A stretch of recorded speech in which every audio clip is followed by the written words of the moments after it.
ऊना के बाद अब कुल्लू के पूर्व एसडीएम पर यौन शोषण का आरोप, हाईकोर्ट में याचिका दाखिल। हाईकोर्ट ने कहा, वन भूमि पर अतिक्रमण बर्दाश्त नहीं, 31 अक्टूबर से पहले हो बेदखली। ऊना दुल्हन हत्याकांड में प्रवेश कुमार और साथी को 4 दिन का रिमांड, 30 सितंबर को फिर पेशी। मंत्री विक्रमादित्य सिंह का अवैध डंपिंग मामले में बड़ा बयान, बोले दोषी ठेकेदारों पर होगी कार्रवाई। सरकार पर फिर बरसे राजीव बिंदल, बोले कांग्रेस बेरोजगारी की दुश्मन। हिमुडा के समाप्त किए 55% से ज्यादा पद। शिमला में एचआरटीसी पेंशनरों ने पेंशन न मिलने पर खोला सरकार के खिलाफ मोर्चा।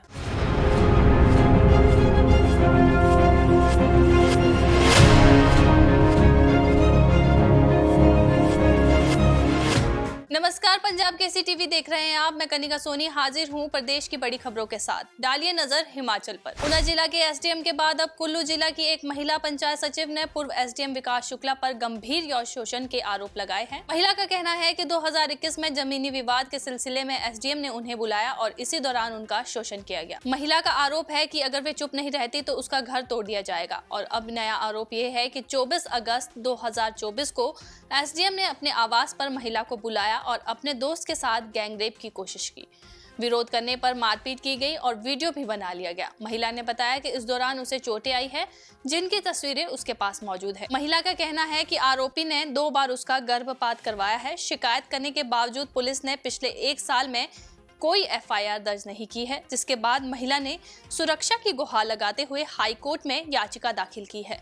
हाईकोर्ट ने इस मामले में एसपी कुल्लू, महिला थाना कुल्लू और आरोपी सहित अन्य पक्षों से जवाब मांगा है। वहीं मुख्य सचिव प्रबोध सक्सेना ने भी डीजीपी को तत्काल कार्रवाई के निर्देश दिए हैं। हिमाचल प्रदेश हाईकोर्ट ने वन भूमि के अतिक्रमण हटाने की प्रक्रिया पर बड़ा फैसला सुनाया है। अदालत ने साफ कर दिया है कि 31 अक्टूबर तक अतिक्रमणकारियों को बेदखल करने के आदेश लागू रहेंगे और इसमें किसी भी तरह की ढिलाई नहीं बरती जाएगी। न्यायमूर्ति विवेक सिंह ठाकुर और न्यायमूर्ति विपिन चंद्र नेगी की खंडपीठ ने कहा कि 2022 की अतिक्रमण नियमितीकरण नीति में वन भूमि को नियमित करने का कोई प्रावधान ही नहीं है।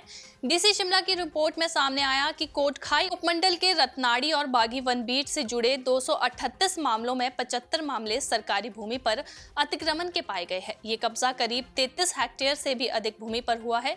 कोर्ट ने यह भी स्पष्ट किया है कि 5 अगस्त को पूनम गुप्ता बनाम स्टेट ऑफ एचपी मामले में इस नीति को पहले ही निरस्त कर दिया गया था। ऐसे में अतिक्रमणकारी इसका फायदा नहीं ले सकते। अदालत ने राज्य सरकार को निर्देश दिया है कि बेदखली की कार्रवाई तुरंत शुरू की जाए और तय समय सीमा में पूरी की जाए। डीसी शिमला और ठियोग के वन अधिकारी को 26 नवंबर तक रिपोर्ट दाखिल करनी होगी, जबकि मामले की अगली सुनवाई 9 दिसंबर को होगी। शादी से महज 1 दिन पहले दुल्हन की हत्या कर जंगल में अधजला शव फेंकने के मामले में पुलिस ने बड़ा खुलासा किया है।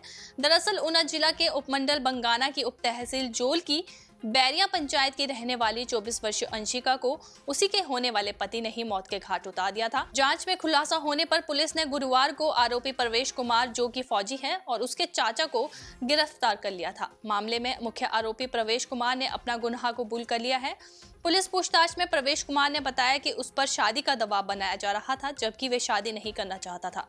पीछा छुड़ाने के लिए उसने पहले ही अंशिका को रास्ते से हटाने की साजिश रच ली थी। पुलिस के अनुसार शादी से महज 1 दिन पहले 23 सितंबर की रात प्रवेश ने अंशिका को बुलाकर उसकी हत्या की। अभी तक प्रवेश ये स्पष्ट नहीं कर पाया है कि हत्या में किस हथियार का इस्तेमाल किया गया है और शव को जलाने के लिए किस सामग्री का प्रयोग किया गया था। वहीं आज दोनों आरोपियों को कोर्ट में पेश किया गया और 4 दिन के रिमांड पर भेजा गया है। 30 सितंबर को दोनों आरोपियों को फिर से कोर्ट में पेश किया जाएगा। थाना बंगाना के तहत जो जोल चौकी है, वहाँ पे एक लड़का है जिसका नाम प्रवेश कुमार है। वो आर्मी में जॉब करता है। उसका एक लड़की के साथ शादी हुई थी 2023 में, मतलब प्रेम प्रसंग था पहले, फिर शादी हुई, फिर 24 में फिर म्यूचुअल डिवोर्स बताया गया, फिर 2025 में नोटरी से फिर से शादी कर ली, फिर वो लड़की प्रेग्नेंट वगैरह हो जाती है और ये लड़का अभी 22 तारीख को जब उनकी शादी हो गई थी, लेकिन वो घर नहीं लेके गया था क्योंकि उसके घर वाले राजी नहीं हो रहे थे, रजामंद नहीं थे इस शादी के लिए। तो उसने प्लान करके उसकी हत्या कर दी है, जिस पर हम उसे वहाँ फिर हत्या करने के बाद वो फिर अपने यूनिट चला जाता है वहाँ आर्मी के जम्मू में। वहाँ से हम उसको लेके आए हैं और आज उन 2 लोगों को, उसके चाचा को और उस फौजी को गिरफ्तार किया गया है आज रिमांड लिया जाएगा उनका। सर क्या बताया जी, शादी किस तारीख को होनी थी? शादी से पहले की बात है, अभी ऑफिशियली घर ले जाने की। अभी जो बताया गया है उसके हिसाब से 24 तारीख को लड़की वालों ने अपने घर में जो एक धाम रखी हुई थी, तो उससे पहले ही ये वारदात को अंजाम दे दिया लड़के ने। लड़की क्या करती है, कुछ उसके बारे में? लड़की तो पढ़ी लिखी थी, ग्रेजुएट थी, तो वो घर पे थी। कुछ कारण समझ में आ रहा है? घर वालों का ना मानना और शायद लड़के का भी मोह भंग हो गया होगा, कुछ ये कारण पाए जा रहे हैं। सर ये तो नहीं था कि कहीं उसके लिए था कि वो बच्चा उसका ना हो? नहीं, बच्चा तो उसी का एज अ प्राइमा फेसाई उसने माना है कि बच्चा उसी का था। पूरी प्लानिंग के तहत सर हाँ, ये प्लानिंग के तहत किया गया। इसको कितनी बॉडी जल गई थी सर उसकी? बॉडी तो पहले तो गला काटा है, उसको काट के मारा था। बॉडी जलाया तो ताकि आइडेंटिफाई ना हो सके, इसलिए जलाई। तो पोस्टमार्टम कहाँ करा रहे सर? पोस्टमार्टम टांडा में करवाया। तो शव दे दिया है जिनको? हाँ जी, शब्द। तो इस हत्याकांड में अकेले बॉडीगार्ड है या कोई और भी इसमें शामिल हो सकता है? अभी आज हम रिमांड ले रहे हैं, 2 लोग हमने गिरफ्तार किए हैं। सारी कड़ियाँ जो है वो जोड़ी जाएंगी। अभी और कोई होगा तो उन्हें भी अरेस्ट किया जाएगा। लोक निर्माण मंत्री विक्रमादित्य सिंह ने कहा कि जहां जहां पर भी अवैध तौर पर डंपिंग की गई है उसकी जांच के आदेश दिए गए हैं।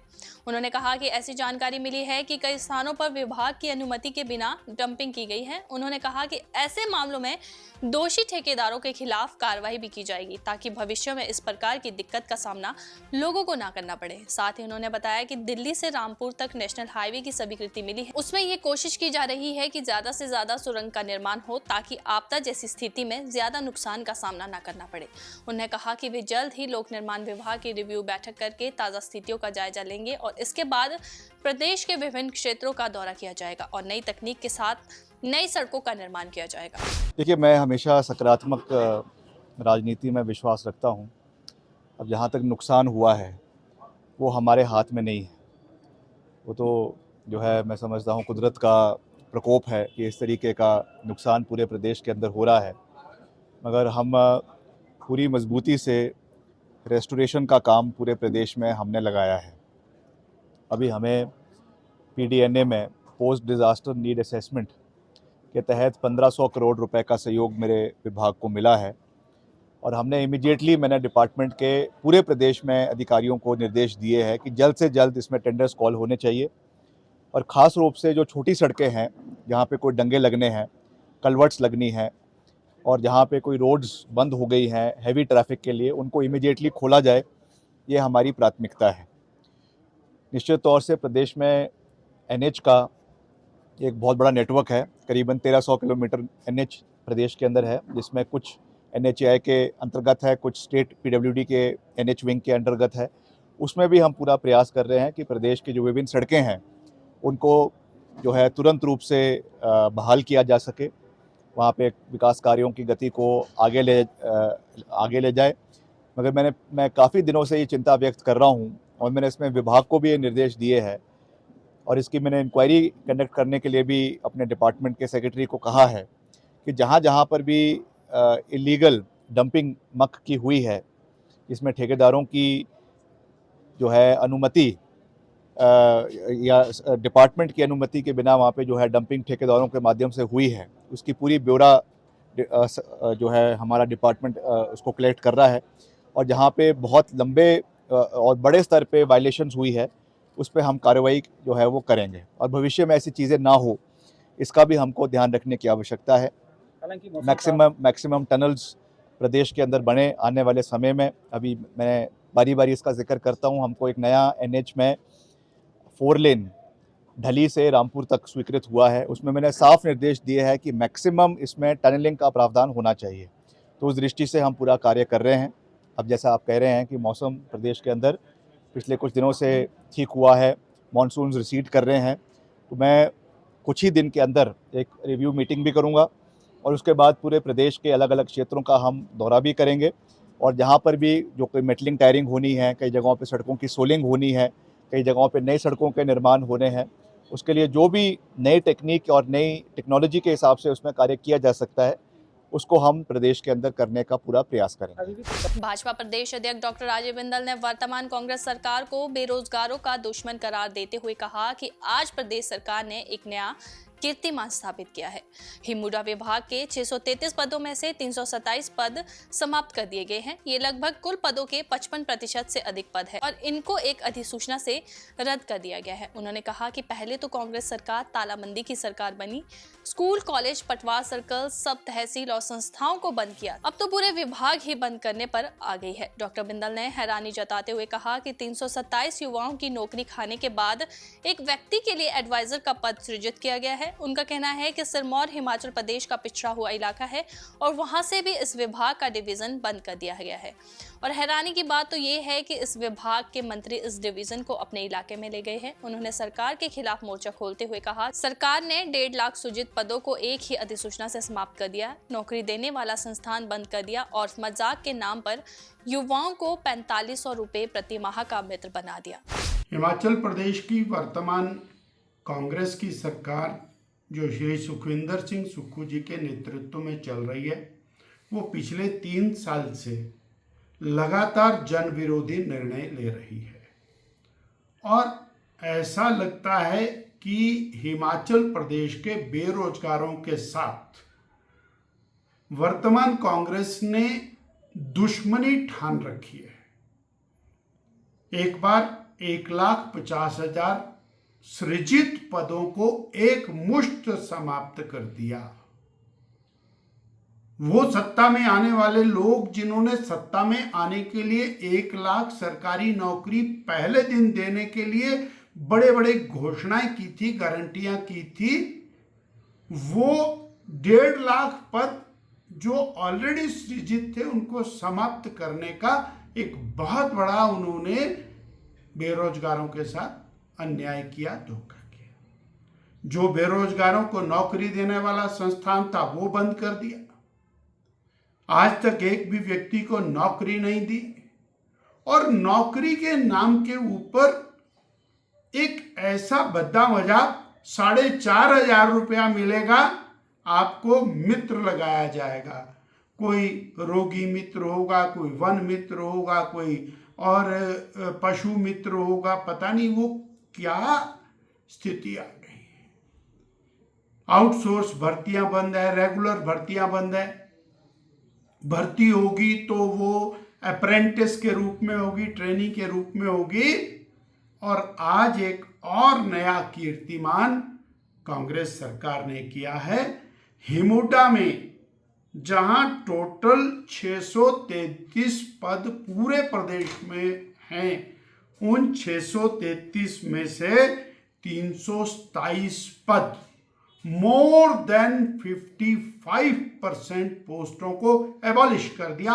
एक ही नोटिफिकेशन के साथ डिपार्टमेंट के आधे से ज्यादा पदों को समाप्त कर। अब ये पूरा डिपार्टमेंट बंद करने की कगार के ऊपर आ गया है और ये 327 पदों को समाप्त करके एक एडवाइजर का पद सृजित किया है। ये कौन वो माइका लाल होगा जो 327 की नौकरी को खाने के बाद एक व्यक्ति लगेगा। हम कल्पना कर सकते हैं कि क्या दृष्टिकोण प्रदेश की सरकार का। हिमाचल प्रदेश के लगभग 8,000 एचआरटीसी पेंशनरों को सितंबर महीने की 26 तारीख होने के बाद भी पेंशन नहीं मिली है। आराम करने की उम्र में पेंशनरों को सड़कों पर उतरकर पेंशन के लिए आंदोलन करना पड़ रहा है। लगभग 1 साल से एचआरटीसी पेंशनरों को समय पर पेंशन नहीं मिल रही है, जिससे रोजमर्रा के खर्चे, दवाई और परिवार का निर्वाह करना मुश्किल हो गया है। ऐसे में अब एचआरटीसी पेंशनरों ने शिमला में प्रदर्शन कर सरकार के खिलाफ मोर्चा खोल दिया है। हिमाचल प्रदेश पथ परिवहन पेंशनर कल्याण संघ के राज्य अध्यक्ष देवराज ठाकुर ने बताया कि जीवन भर नौकरी करने के बाद अब पेंशन के लिए सरकार के आगे बार बार हाथ फैलाने पड़ रहे हैं, लेकिन सरकार झूठ पर झूठ बोल रही है। सरकार ने अगर शीघ्र पेंशन जारी कर आगे के लिए तारीख तय नहीं की तो एचआरटीसी पेंशनर आंदोलन को उग्र करेंगे और सचिवालय का घेराव करने से पीछे नहीं हटेंगे। आज के बुलेटिन में इतना ही, कल फिर मिलेंगे, तब तक बने रहिए पंजाब केसरी टीवी के साथ।